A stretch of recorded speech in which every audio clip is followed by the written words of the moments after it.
Hi all, ഇന്നലെ നമ്മൾ post ചെയ്തിട്ടുള്ള പ്രിൻസസ് കട്ട് ക്രോപ്പ് ടോപ്പിൻ്റെ സ്റ്റിച്ചിങ് പാർട്ടാണ് ഇന്ന് കാണിക്കുന്നത്. അപ്പോൾ അതിനായിട്ട് ഞാൻ നെക്ക് ഫിനിഷ് ചെയ്യാനായിട്ട് ഇതുപോലെ ബാക്കിലോട്ടും ഫ്രണ്ടിലോട്ടുള്ള നെക്ക് പീസസ് ക്യാൻവാസിൽ കട്ട് ചെയ്തെടുത്തിട്ടുണ്ട്. അപ്പോൾ ക്യാൻവാസിൽ എങ്ങനെയാണ് ഡീറ്റെയിൽഡ് ആയിട്ട് കട്ട് ചെയ്യാൻ നമ്മൾ നേരത്തെ കാണിച്ചിട്ടുള്ളതാണ്. നേരത്തെ ഒരു വീഡിയോ നിങ്ങൾക്ക് ചെക്ക് ചെയ്താൽ മനസ്സിലാവും. ഇതിൽ നമ്മൾ ശ്രദ്ധിക്കാനുള്ളത് ഇത്രയേ ഉള്ളൂ, നെക്ക് വിഡ്ത്ത് നിങ്ങൾക്ക് റെഡിയായി കഴിയുമ്പോൾ എത്രയാണോ വേണ്ടത് അത് നിങ്ങൾക്ക് കൊടുക്കാം. താഴേക്ക് മാത്രം നിങ്ങളൊരു 1/2 ഇഞ്ച് എക്സ്ട്രാ ചേർത്ത് കൊടുക്കണം. കാരണം നമ്മളുടെ ഷോൾഡർ അടിച്ചു പോകാനുള്ള 1/2 ഇഞ്ച് നമ്മൾ ഇതിൽ കണക്കാക്കിയിട്ട് കൊടുക്കണം. അത്ര മാത്രമേ ഉള്ളൂ. ആ വെട്ടിയെടുത്ത ക്യാൻവാസ് നമ്മളൊരു ലൈനിങ്ങിൻ്റെ തുണിയിലേക്ക് നമ്മൾ അയൺ ചെയ്തിട്ട് പിടിപ്പിച്ചിട്ടുണ്ടായിരുന്നു. ഇനി ബാക്കി സൈഡിലുള്ള ക്ലോത്തിനെ നമ്മളിതാ ഇതേപോലെ ഒന്ന് സ്റ്റിച്ച് ചെയ്ത് പിടിപ്പിക്കുകയാണ്. ഫ്രണ്ടും ബാക്കും നമുക്ക് ഇതേപോലെ തന്നെ ചെയ്യാം. ഈ നമ്മളുടെ എല്ലാ മെയിൻ ക്ലോത്തും നമ്മളുടെ ലൈനിങ്ങുമായിട്ട് ഞാൻ ഫാബ്രിക് ഫ്യൂസിങ് ടേപ്പ് യൂസ് ചെയ്തിട്ട് ചെയ്ത് വെച്ചിട്ടുണ്ടായിരുന്നു. അതിൻ്റെ വീഡിയോ നമ്മൾ ഡീറ്റെയിൽഡ് ആയിട്ട് നേരത്തെ ചെയ്തിട്ടുണ്ട്. ഇനി അത് നമ്മൾ മാറ്റി വെച്ചിട്ടുണ്ട്.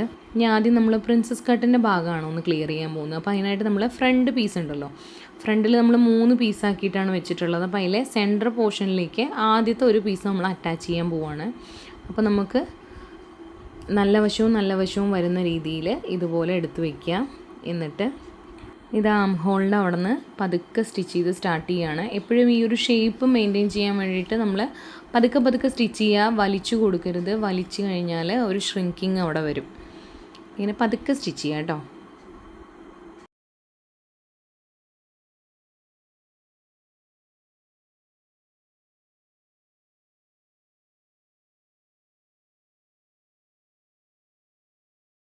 അപ്പോൾ നമ്മൾ ഒരു സൈഡ് സ്റ്റിച്ച് ചെയ്തെടുക്കുമ്പോൾ ഇതാ ഇതേപോലെ കറക്റ്റായിട്ട് വന്നിട്ടുണ്ട്. ഇനി നമുക്ക് ഒരു പ്രാവശ്യം കൂടി അതേ ഭാഗം തന്നെ ഒന്ന് സ്റ്റിച്ച് ചെയ്തെടുക്കാം. അത് കഴിഞ്ഞിട്ട് നമുക്ക് അടുത്ത പീസ് ഇതേപോലെ അടുത്ത സൈഡിൽ നമുക്ക് സ്റ്റിച്ച് ചെയ്തെടുക്കണം. അതിനായിട്ട് സെൻറ്റർ പീസ് മുകളിൽ വരുന്ന രീതിയിലും സൈഡ് പീസ് താഴെ വരുന്ന രീതിയിലുമാണ് ഞാൻ വെച്ചിട്ടുള്ളത്.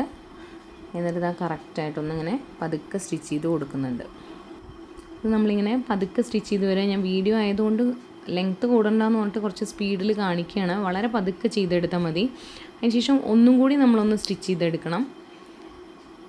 എന്നിട്ടൊന്ന് അയൺ ചെയ്തെടുക്കുക. അപ്പോൾ കോട്ടൺ ക്ലോത്തൊക്കെ ആണെങ്കിൽ കറക്റ്റായിട്ട് നിന്നോളും. ഇവിടെ നമ്മൾ ഇങ്ങനത്തെ ഒരു എന്താ പറയുക, ഒരു തളുക്കാ ക്ലോത്താണുള്ളത്. അതുകൊണ്ടാണ് കുറച്ച് നിങ്ങൾക്ക് ഇങ്ങനെ തോന്നുന്നത്. അപ്പോൾ അയൺ ചെയ്തെടുക്കുമ്പോൾ അത് പക്ക പെർഫെക്റ്റ് ആയിട്ട് തന്നെ നിന്നോളും. ഇനി നമുക്ക് നെക്ക് ഫിനിഷ് ചെയ്യാനായിട്ട് രണ്ടിൻ്റെയും സെൻറ്റർ കറക്റ്റാക്കി വെച്ചിട്ട് ഇതുപോലൊരു പിന്ന് കുത്തി കൊടുത്തിട്ടുണ്ട്. കറക്റ്റായിട്ട് വെക്കണം. വീണ്ടും ഞാൻ പറയുകയാണ്, തെന്നിപ്പോകുന്ന ക്ലോത്തുകളൊക്കെ ആകുമ്പോൾ നിങ്ങൾ പിന്ന് കുത്തി തന്നെ ചെയ്യാൻ ശ്രദ്ധിക്കുക. എന്നിട്ട് ഞാൻ സെൻറ്ററിലൊരു സ്റ്റിച്ച് കൊടുക്കുന്നുണ്ട്, അനങ്ങാതിരിക്കാൻ വേണ്ടിയിട്ടാണ്. ഇനി നമ്മൾ ആസ് യൂഷ്വൽ നെക്ക് ഫിനിഷ് ചെയ്യുന്ന പോലെ തന്നെ ക്യാൻവാസിൻ്റെ തൊട്ടടുത്ത് കൂടെ നമ്മൾ സ്റ്റിച്ച് ചെയ്ത് പോവുക. കറക്റ്റ് നമ്മൾ ആ സൈഡിൽ കൂടെ അടിക്കുകയാണെങ്കിൽ അതിൻ്റെ ഷേപ്പ് വളരെ വൃത്തിയായിട്ട് തന്നെ നമുക്ക് കിട്ടും. ഇതുപോലെ എഡ്ജൊക്കെ എത്തുമ്പോൾ നമ്മൾ സൂചി കുത്തി ഇറക്കിയിട്ട് ഫൂട്ടറൊന്ന് പൊക്കി കൊടുക്കുക. എന്നിട്ട് വീണ്ടും നമ്മളിങ്ങനെ തിരിച്ച ശേഷം വീണ്ടും കൊടുക്കുക. അതിൻ്റെ ഇടയിൽ ഒരു 3-4 തവണ നൂല് പൊട്ടുണ്ട് കേട്ടോ. അതല്ലെങ്കിൽ എപ്പോഴും അങ്ങനെയാണ്. ഇന്ന് വേഗം ചെയ്ത് തീർക്കണം എന്ന് വിചാരിച്ചാണ് ഞാൻ. അപ്പോൾ പിന്നെ നമുക്ക് എന്തെങ്കിലുമൊക്കെ ആയിട്ടൊരു പണി കിട്ടും. നമ്മൾ സ്റ്റിച്ച് ചെയ്ത് കഴിഞ്ഞാൽ ഇതുപോലെ എക്സ്ട്രാസ് കട്ട് ചെയ്യുക. അതുപോലെ നോച്ചസ് ഇട്ട് കൊടുക്കുക. കറക്റ്റായിട്ട് ആ കോർണറിലൊക്കെ വൃത്തിയായിട്ട് നോച്ചസ് ഇതുപോലെ ചെറിയ കട്ടിട്ട് കൊടുക്കുക. എന്നിട്ട് നമുക്കൊന്ന് തിരിച്ചെടുക്കാം. എന്നിട്ടൊന്ന് പതിച്ചടിച്ചു കൊടുക്കാം. നമ്മൾ നെക്ക് വളരെ വൃത്തിയായിട്ട് തന്നെ കിട്ടിയിട്ടുണ്ട്. ഇനി നമ്മുടെ ബാക്ക് സൈഡ് ഒന്ന് ചെയ്തെടുക്കാൻ വേണ്ടി എടുത്തപ്പോഴാണോ മനസ്സിലായത്, രണ്ടും ഒരേ സൈഡിലേക്കുള്ളതാണ് ഞാൻ ഫാബ്രിക് യൂസ് ചെയ്ത് വെച്ചിരിക്കുന്നത്.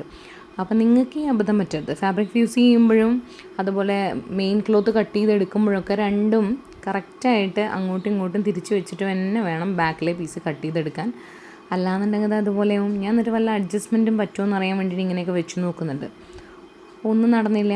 പിന്നെ ആദ്യം വെട്ടിയെടുക്കേണ്ടി വന്നു. അപ്പോൾ ഫാബ്രിക് ഫ്യൂസ് ചെയ്ത് വെച്ചതുകൊണ്ട് അത് ഞാൻ പറിച്ചെടുത്തു. അപ്പോൾ അതിൻ്റേതായിട്ടുള്ള ചെറിയ സ്റ്റെയിൻ നിങ്ങൾക്ക് തിരിച്ചെടുക്കുമ്പോൾ കാണാൻ പറ്റും. കാര്യമൊക്കെ ഉണ്ട്. ഇനി നമ്മൾ ക്യാൻവാസിനെ 2ആക്കി സെൻറ്ററിൽ മുറിച്ചെടുത്തു. എന്നിട്ട് ഇത് അതുപോലെ ഒരു പീസിലേക്ക് ആദ്യം നെക്ക് ഒന്ന് ഫിനിഷ് ചെയ്തെടുക്കുകയാണ്. അതിനുശേഷം അടുത്ത പീസും അത് അവിടെ തന്നെ വെച്ചിട്ട് ഞാൻ ചെയ്യുകയാണ്. അപ്പോൾ നമുക്ക് അത്ര വ്യത്യാസം വരില്ലല്ലോ. ഇനി നമുക്ക് ബാക്ക് പോർഷനിൽ സിബ് അറ്റാച്ച് ചെയ്യാൻ വേണ്ടിയിട്ട് ഞാൻ താഴേന്ന് മുകളിലേക്കാണ് ക്രോപ്പ് ടോപ്പിന് എപ്പോഴും നമ്മൾ സിബ് കൊടുക്കേണ്ടത്. അല്ലെങ്കിൽ ബുദ്ധിമുട്ടായിരിക്കും നമുക്ക് ഇടാനൊക്കെ. അപ്പോൾ അത് മുകളിലെ ആ നെക്കിൻ്റെ പോർഷനിൽ നമ്മൾ ഓൾറെഡി കുറച്ച് സ്പേസ് കൊടുത്തിട്ടുണ്ടായിരുന്നല്ലോ സിബിനോ അല്ലെങ്കിൽ ഹുക്കിനോ ആയിട്ട് അറ്റാച്ച് ചെയ്യാൻ വേണ്ടിയിട്ട്. അപ്പോൾ അതൊന്ന് നമ്മൾ അവിടുത്തെ സ്റ്റിച്ച് മാത്രം ഒന്ന് അഴിച്ച് കളയുകയാണ്. എന്നിട്ട് വേണം നമുക്ക് ഈ സിബിൻ്റെ ടീത്തർ അങ്ങോട്ട് കയറ്റി വയ്ക്കാൻ. അപ്പോൾ നമ്മളിതാ ഈ ഒരു സിപ്പറിനെ താഴത്തുനിന്ന് മുകളിലേക്കാണ് ഓപ്പൺ ചെയ്യുന്നത് നമ്മൾ. അതുകൊണ്ട് താഴത്ത് ഇതുപോലെ കറക്റ്റായിട്ട് വെച്ചിട്ട് നമ്മളൊന്ന് പൊസിഷൻ കറക്റ്റ് ചെയ്ത് കൊടുക്കുകയാണ്. എവിടെയാണ് നമുക്ക് മുകളിൽ നിന്ന് സ്റ്റിച്ച് ചെയ്ത് തുടങ്ങേണ്ടതെന്ന് അറിയാനാണ്. അപ്പോൾ ഇതുപോലെ കറക്റ്റായി പിടിച്ചിട്ട് നമുക്ക് നോർമൽ ഫൂട്ട് വെച്ചിട്ട് തന്നെ ജസ്റ്റ് ഒന്ന് സൈഡിൽ കൂടെ ഒന്ന് അടിച്ചെടുക്കാം. അതിതാ താഴെ വരെ നമ്മൾ സ്റ്റിച്ച് ചെയ്തെടുത്തിട്ടുണ്ട്. ഇനി നമുക്ക് അടുത്ത പീസ്, അതായത് റൈറ്റ് സൈഡിലെ പീസ് നമുക്ക് സ്റ്റിച്ച് ചെയ്തെടുക്കണം. അപ്പോൾ അതിൻ്റെ നെക്കിൻ്റെ അവിടെയുള്ള ക്യാൻവാസും ഞാനൊരല്പം വിടർത്തി കൊടുക്കുന്നുണ്ട്. അതിന് ശേഷം ഞാൻ നെക്കൊന്ന് കറക്റ്റായിട്ട് മാർക്ക് ചെയ്ത് കൊടുക്കുകയാണ്. അങ്ങോട്ടും ഇങ്ങോട്ടും മാറിപ്പോരുത്. ഈ സമയത്ത് നമുക്ക് കയറി ഇറങ്ങിക്കൊണ്ട് നെക്ക് വന്നു കഴിഞ്ഞാൽ ഭയങ്കര ബോറായിരിക്കും സ്റ്റിച്ച് ചെയ്ത് കഴിയുമ്പോൾ. സോ ഈ സമയത്ത് നമ്മളൊന്ന് ശ്രദ്ധിച്ചിട്ട് ഒന്ന് മാർക്ക് ചെയ്ത് കൊടുക്കുക സിപ്പിലും. എന്നിട്ട് കറക്റ്റായിട്ട് വെച്ചിട്ടൊന്ന്, എന്നിട്ട് ആ സിപ്പിനെ ഇതുപോലെ ഒന്ന് മലർത്തി പിടിച്ചിട്ട് നമുക്ക് ആ ഭാഗത്ത് വേണം നമ്മളുടെ അടുത്ത പീസ് വെച്ചിട്ട് സ്റ്റിച്ച് ചെയ്യാൻ. ഞാൻ പറയുന്നതിനേക്കാൾ വീഡിയോ നിങ്ങൾക്ക് ക്ലിയർ ആവുമെന്ന് വിചാരിക്കുന്നു. ഇത് നമ്മൾ താഴെ വരെ നമ്മളൊന്ന് സ്റ്റിച്ച് ചെയ്തെടുക്കുക. ഇതിപ്പോൾ നമ്മൾ ടീച്ചറിൻ്റെ അടുത്ത് കൂടെ അല്ല കേട്ടോ, ജസ്റ്റ് ഒന്ന് അതുമായിട്ട് അറ്റാച്ച് ചെയ്ത് വെക്കുന്നതേ ഉള്ളൂ. കണ്ടുള്ളത് അതുപോലെ നമുക്ക് ഓപ്പൺ ചെയ്യുമ്പോൾ ഇങ്ങനെ കിട്ടും. അപ്പോൾ നമ്മൾ നെക്കെല്ലാം കറക്റ്റ് അല്ലേ നോക്കി അതിന് ശേഷം നമ്മൾ ഈ ഒരു ടീച്ചർ ഇങ്ങനെ അകത്തി പിടിച്ചിട്ട് വേണം നമ്മൾ സ്റ്റിച്ച് ചെയ്യാൻ. അപ്പോൾ നമുക്കതിന് ഈ ഒരു ഫൂട്ടർ മാറ്റിയിട്ട് വൺ സൈഡ് ഫൂട്ടർ ഇട്ടിട്ട് നമുക്ക് അടിച്ചെടുക്കാം. ഈ വൺ സൈഡ് ഫൂട്ടറിൻ്റെ വീഡിയോയും ഞാൻ ഷോർട്സിലിട്ടുണ്ട്, വളരെ ഡീറ്റെയിൽഡ് ആയിട്ട് പറഞ്ഞിട്ടുണ്ട്. അതുകൊണ്ട് എല്ലാം കൂടി നമ്മൾ ഇതിൽ ഉൾപ്പെടുത്തിയ ഭയങ്കര ലെങ്തി ആയിപ്പോവും. അതുകൊണ്ടാണ് നമ്മൾ ഫൂട്ടർ ചേഞ്ച് ചെയ്തിട്ടുണ്ട്. എന്നിട്ട് ഇതുപോലെ ടീത്തിനെ ഒന്ന് അകത്തി പിടിച്ചിട്ട് ഇതുപോലെ സ്റ്റിച്ച് ചെയ്ത് കൊടുക്കാം. ഇനി അപ്പുറത്തെ സൈഡ് വരുമ്പോൾ താഴെ നിന്ന് മുകളിലേക്ക് സ്റ്റിച്ച് ചെയ്യാം. അപ്പോൾ ഇതുപോലെ നമ്മൾ താഴെ വരെ സ്റ്റിച്ച് ചെയ്തെടുക്കാം.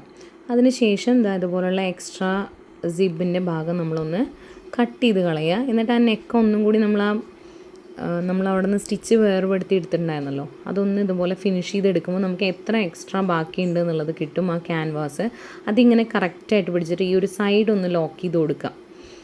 വീഡിയോ കാണുമ്പോൾ നിങ്ങൾക്ക് വ്യക്തമുണ്ടാവും. സൈഡ് ലോക്ക് ചെയ്ത ശേഷം നമുക്ക് ആ നെക്കൊന്ന് ഫിനിഷ് ചെയ്തെടുക്കാം. എക്സ്ട്രാ ഉണ്ടെങ്കിൽ ഒന്ന് കട്ട് ചെയ്യുക. എന്നിട്ട് ഇതേപോലെ ഒന്ന് അകത്തി പിടിച്ചിട്ട് നമ്മളൊന്ന് ഫിനിഷ് ചെയ്തെടുക്കാം. അപ്പോൾ നമുക്ക് കറക്റ്റായിട്ട് നമ്മുടെ സിബ് അവിടെ ലോക്കായിട്ട് ഇരുന്നോളും. അപ്പോൾ ഒന്നും കൂടി നമുക്കൊന്ന് ആ നെക്കൊന്നും കൂടി സ്റ്റിച്ച് ചെയ്ത് കൊടുക്കാം. ഒരു പകുതിയിൽ നിന്ന് ഞാൻ തുടങ്ങുന്നുള്ളൂ. ഇങ്ങനെ കറക്റ്റായിട്ട് അവിടെ സിബിൻ്റെ അവിടെ എത്തുമ്പോൾ നോക്കി സ്റ്റിച്ച് ചെയ്തെടുക്കാം. എന്നിട്ട് നമുക്ക് ഉള്ളിലേക്ക് പതിച്ചടിക്കാം. അതിന് ശേഷം ഹാൻഡ് സ്റ്റിച്ച് ചെയ്യണമെങ്കിൽ ഹാൻഡ് സ്റ്റിച്ച് ചെയ്ത് കൊടുക്കാം. ഹെമ്മിങ് ചെയ്ത് കൊടുക്കില്ലേ, അങ്ങനെ ചെയ്ത് കൊടുക്കാം. അപ്പോൾ അതൊക്കെ ഞാൻ ലാസ്റ്റ് ചെയ്യുന്നുള്ളൂ. പൊതുവേ എനിക്ക് ഇങ്ങനത്തെ ചെറിയ ചെറിയ കാര്യങ്ങൾ ചെയ്യാൻ ഇത്തിരി മടിയാണ്. കുറച്ച് നൂല് മാറ്റുക, സൂചി മാറ്റുക, അതുപോലെ ഹെമ്മിങ് ചെയ്യുക, അതൊക്കെ. നിങ്ങൾ ആരെങ്കിലും അങ്ങനെ ഉണ്ടോ? ഇതൊന്ന് നമ്മൾ പതിച്ചെടുക്കുകയാണേ. അപ്പോൾ പതിച്ചടിച്ച ശേഷം ഇനി ഒന്ന് ഷോൾഡർ ജോയിൻ ചെയ്ത് കൊടുക്കാനായിട്ട് ബാക്ക് പീസും ഫ്രണ്ട് പീസിൻ്റെയും നല്ല വശങ്ങൾ ഇങ്ങനെ വെച്ചിട്ട് ക്യാൻവാസ് മാത്രം ഇങ്ങനെ വിടർത്തി പിടിച്ചിട്ട് ഒന്ന് സ്റ്റിച്ച് ചെയ്ത് കൊടുക്കുകയാണ്. അപ്പോൾ ഇവിടെ നമ്മൾ ഷോൾഡർ സ്ലോപ്പ് കണക്കാക്കിയിട്ട് അതും കൂടി ചെരിച്ചിട്ട് വേണം നമ്മളിവിടെ സ്റ്റിച്ച് ചെയ്ത് കൊടുക്കാൻ. ഞാനതിവിടെ കട്ട് ചെയ്യാറില്ല. എൻ്റെ വീഡിയോസ് നേരത്തെ കണ്ടിട്ടുള്ളവർക്ക് അറിയുണ്ടാവും. അപ്പോൾ ഞാനിവിടെ സ്റ്റിച്ച് ചെയ്യുന്ന സമയത്താണ് അത് കണക്കാക്കിയിട്ട് ആ സൈഡിൽ നിന്ന് ഇങ്ങോട്ട് ജോയിൻ ചെയ്യാറുള്ളത്. ഇനി നമ്മൾ ഈ ഒരു ക്യാൻവാസിനെ ഇതുപോലെ ഉള്ളിലേക്ക് മടക്കിയിട്ട് നമ്മൾ സ്റ്റിച്ച് ചെയ്ത് കൊടുക്കുകയാണ് ചെയ്യുന്നത്. നമ്മളിത് സ്റ്റിച്ച് ചെയ്ത ശേഷം ഒന്ന് തിരിച്ചെടുത്ത് നോക്കുക. എന്നിട്ട് ഷോൾഡറിൻ്റെ അവിടെ കറക്റ്റ് ആയിട്ടുണ്ടോ നോക്കിയിട്ട് മാത്രം നമ്മൾ ഡബിൾ സ്റ്റിച്ച് ചെയ്ത് കൊടുക്കുക. അതുപോലെ ഫിനിഷായി കിട്ടിയിട്ടുണ്ടെങ്കിൽ നിങ്ങൾക്ക് ഒന്നും കൂടി തിരിച്ചെടുത്തിട്ട് ഒരു സ്റ്റിച്ചും കൂടി ഷോൾഡറിൽ കൊടുക്കാം. ഇതേപോലെ അടുത്ത സൈഡ് നമ്മൾ ജോയിൻ ചെയ്തെടുക്കണം.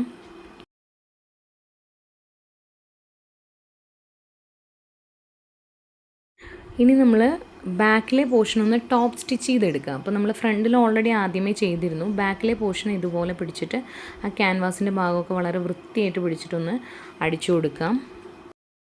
ഇത് കഴിഞ്ഞാൽ നമ്മൾ ഫ്രണ്ട് പോർഷൻ മാത്രം ഇതുപോലെ പിടിച്ചിട്ട് ഒരു 1/2 ഇഞ്ച് ഉള്ളിലേക്ക് കയറ്റിയിട്ടൊന്ന് കുഴിച്ചെടുക്കുക. അത് നമ്മൾ ഫസ്റ്റ് ചെയ്തിട്ടുണ്ടായിരുന്നില്ല, പ്രിൻസസ് കട്ട് അടിച്ച ശേഷം ചെയ്യാമെന്നുള്ളത് ഞാൻ കട്ടിങ് സമയത്ത് പറഞ്ഞിട്ടുണ്ടായിരുന്നു.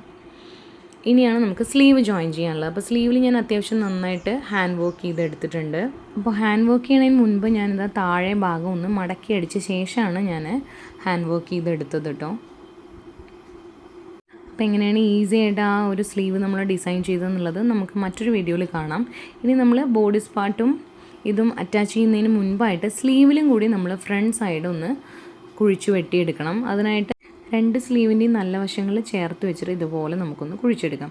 എപ്പോഴും ഞാൻ സ്ലീവും കുഴിച്ച് വെട്ടുന്നത് നമ്മൾ അറ്റാച്ച് ചെയ്യുന്നതിൻ്റെ തൊട്ട് മുമ്പായിരിക്കും. അപ്പോൾ നമുക്ക് അത്ര കൺഫ്യൂഷൻ വരില്ല. മറ്റേ നമ്മൾ ആദ്യമേ വെട്ടി വെച്ച് കഴിഞ്ഞാൽ അഥവാ സൈഡ് മാറിപ്പോയാൽ പിന്നെ ആദ്യം അഴിച്ചെടുക്കലും പണിയൊക്കെ ആവും. ഇനി നമുക്കൊന്ന് എഴുതി വയ്ക്കാം. F എന്ന് എഴുതി വയ്ക്കുന്നുണ്ട് ഫ്രണ്ട് എന്ന് അറിയാൻ വേണ്ടിയിട്ട് ജസ്റ്റ് ഒന്ന്. എന്നിട്ട് നമുക്കൊന്ന് അറ്റാച്ച് ചെയ്ത് കൊടുക്കാം. സെൻറ്ററിൽ നിന്ന് ലെഫ്റ്റിലോട്ടും റൈറ്റിലോട്ടും പോകുന്ന രീതിയിൽ തന്നെ നമുക്ക് അറ്റാച്ച് ചെയ്ത് കൊടുക്കാം.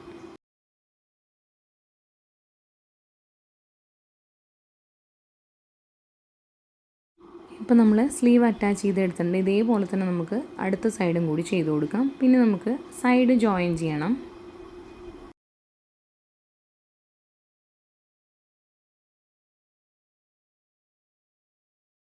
സൈഡ് ജോയിൻ ചെയ്യുന്നതിന് മുൻപായിട്ട് ആം ഹോളിൻ്റെ അവിടെ ഞാൻ ഇതുപോലെ ജസ്റ്റ് ഒന്ന് മടക്കി അടിക്കുന്നുണ്ട്. അതെന്തിനാണെന്ന് ചോദിച്ചു കഴിഞ്ഞാൽ നമുക്ക് ഇങ്ങനത്തെ ട്രാൻസ്പെറൻ്റ് ആയിട്ടുള്ള സ്ലീവ് ചെയ്യുമ്പോൾ അവിടേക്ക് ആ ഒരു സീം എലവൻസ് ഉള്ള ഭാഗം ഇങ്ങനെ തൂങ്ങി നിൽക്കുന്നത് കുറച്ച് വൃത്തികേടാണ്. അതുകൊണ്ട് ഞാൻ ഇങ്ങനെ ചെയ്തെടുക്കുകയാണേ. ഇതൊരു കമ്പൽസറി അല്ല, ഇതങ്ങനെ ചെയ്യുന്നു എന്ന് മാത്രം. ആക്ച്വലി നമ്മൾ സൈഡ് ജോയിൻ ചെയ്യുന്നതിന് മുന്നേ താഴെ നമുക്കൊന്ന് ഫിനിഷ് ചെയ്തെടുക്കണം. പക്ഷേ ഞാൻ എപ്പോഴും നമുക്ക് തെറ്റ് പറ്റാതിരിക്കാൻ വേണ്ടിയിട്ട് ബിഗിനേഴ്സിന് യൂസ് ചെയ്യാൻ പറ്റിയൊരു ടിപ്പാണ്.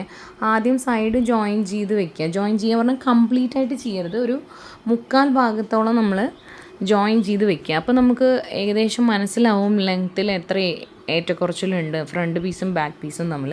എന്നിട്ട് അത് ഫിനിഷ് ചെയ്തെടുത്ത ശേഷം ബാക്കി ജോയിൻ ചെയ്യാം. അപ്പോൾ ആം ഹോളിൻ്റെ അവിടെ എത്തുമ്പോൾ അവിടെ നമ്മൾ മടക്കി അടിച്ച ആ ഒരു പീസ് ഉണ്ടല്ലോ, അത് ഉള്ളിലേക്ക് വെച്ചിട്ട് സ്റ്റിച്ച് ചെയ്യുക. ബാക്കിലും അതേപോലെ തന്നെ ഉള്ളിലേക്ക് ആക്കി കൊടുക്കണേ. എന്നിട്ട് നമ്മൾ സ്റ്റിച്ച് ചെയ്ത് കൊടുക്കുക. ഇതേപോലെ ഒന്ന് സ്റ്റിച്ച് ചെയ്തിട്ട് ഒരു 1/4 ഭാഗം എത്തുമ്പോൾ ഞാനത് അവിടെ കെട്ടിട്ട് നിർത്തുന്നുണ്ട്. കണ്ടില്ലേ? ഇനി നമുക്ക് എക്സ്ട്രാസ് കട്ട് ചെയ്യുമ്പോൾ തെന്നിപ്പോകുന്ന ഒരു പ്രശ്നമോ അങ്ങനത്തെ ഒന്നും വരില്ലല്ലോ. എങ്ങനെയുണ്ട്? ഐഡിയ കൊള്ളാലോ. അല്ല, നിങ്ങൾ പെർഫെക്റ്റ് ആയിട്ട് താഴെയൊക്കെ കട്ട് ചെയ്ത ശേഷം നിങ്ങൾക്ക് ഫിനിഷ് ചെയ്ത ശേഷം സൈഡ് ജോയിൻ ചെയ്യുമ്പോൾ ഒരു പ്രശ്നവും വരില്ല എന്നുള്ളവരാണെങ്കിൽ ഒരു കുഴപ്പമില്ല കേട്ടോ. ഇതെല്ലാം ബിഗിനേഴ്സിനായിട്ടുള്ള ടിപ്പാണ്. ഇനി നമ്മളിതാ നീളത്തിലൊരു പീസ് ഇതുപോലെ ലൈനിങ് പീസിന് കട്ട് ചെയ്തെടുത്തിട്ടുണ്ട്. എന്നിട്ട് ഇതിങ്ങനെ സ്റ്റിച്ച് ചെയ്തിട്ട് നമ്മൾ മറിച്ചെടുത്തിട്ട് അടിക്കുകയാണ് ചെയ്യുന്നത്. ഇതേപോലെ തന്നെ ഫ്രണ്ടും ബാക്കും ഫിനിഷ് ചെയ്തെടുത്ത് കഴിഞ്ഞാൽ നമ്മുടെ ബ്ലൗസിൻ്റെ പരിപാടി കഴിഞ്ഞു. എന്നിട്ട് ആ സൈഡ് ബാക്കി വിട്ട ഭാഗം നിങ്ങൾ ജോയിൻ ചെയ്ത് കൊടുക്കാൻ മറക്കരുത്. ഓക്കെ, അതല്ലാന്നുണ്ടെങ്കിൽ നമ്മൾ സൈഡ് ജോയിൻ ചെയ്ത ശേഷമാണ് താഴെ മടക്കി അടിക്കണമെന്നുണ്ടെങ്കിൽ പിന്നീട് നമുക്ക് ഓൾട്രേഷൻ എന്തെങ്കിലും ഉണ്ടെങ്കിൽ അത് കുറച്ച് ബുദ്ധിമുട്ടായിരിക്കും. അതുകൊണ്ട് ഇതുപോലെ ചെയ്യുകയാണെങ്കിൽ വലിയ പ്രശ്നം വരാറില്ല. അപ്പോൾ നമ്മളുടെ ഫൈനൽ ലുക്ക് ക്രോപ്പ് ടോപ്പിൻ്റെ ഇങ്ങനെയാണ്. നമ്മൾ നെക്കിലും കൂടി കുറച്ച് ഹാൻഡ് വർക്കൊക്കെ ചെയ്ത് കൊടുത്തിട്ടുണ്ട്. നല്ല ബ്യൂട്ടിഫുൾ ആയിട്ടുള്ള ഒരു വൈൻ കളറാണത്. അത് മാത്രമല്ല താഴെ നമ്മൾ ഒരു ഓഫ് വൈറ്റ് കളറിലുള്ള സ്കേർട്ടാണ് പെയർ ചെയ്യുന്നത്. അതുകൊണ്ട് തന്നെ ഞാൻ ഇതിലൊരു white small beads maximum include ചെയ്യാൻ ശ്രമിച്ചിട്ടുണ്ട്. ഓക്കെ, അപ്പോൾ ഒരുപാട് ഹെവി ആയിട്ട് ചെയ്തിട്ടില്ലെങ്കിലും അത്യാവശ്യം നല്ല രീതിയിൽ നെക്കിൽ ഒരു സൈഡ് കൊടുത്തിട്ടുണ്ട്. കാരണം ഇയാളിത് ധാവണി പോലെ യൂസ് ചെയ്യാനാണ് വിചാരിക്കുന്നതെന്ന് പറഞ്ഞു. അതുകൊണ്ട് അപ്പുറത്തെ സൈഡിൽ വർക്ക് വേണ്ടാന്ന് പറഞ്ഞുകൊണ്ട് ഞാൻ ഒരു സൈഡിൽ മാത്രമേ ചെയ്തിട്ടുള്ളൂ. അപ്പോൾ നിങ്ങൾക്ക് വീഡിയോസ് ഇഷ്ടമായെങ്കിൽ ഒന്ന് സബ്സ്ക്രൈബ് ചെയ്ത് അതുപോലെ തന്നെ ലൈക്ക് ചെയ്ത് ഷെയർ ചെയ്തൊന്ന് സപ്പോർട്ട് ചെയ്യുക. അതുപോലെ എന്തെങ്കിലും കമൻറ്റ്സ് ഉണ്ടെങ്കിൽ താഴെ കമൻറ്റ് ചെയ്യാൻ മറക്കരുത്. Thank you.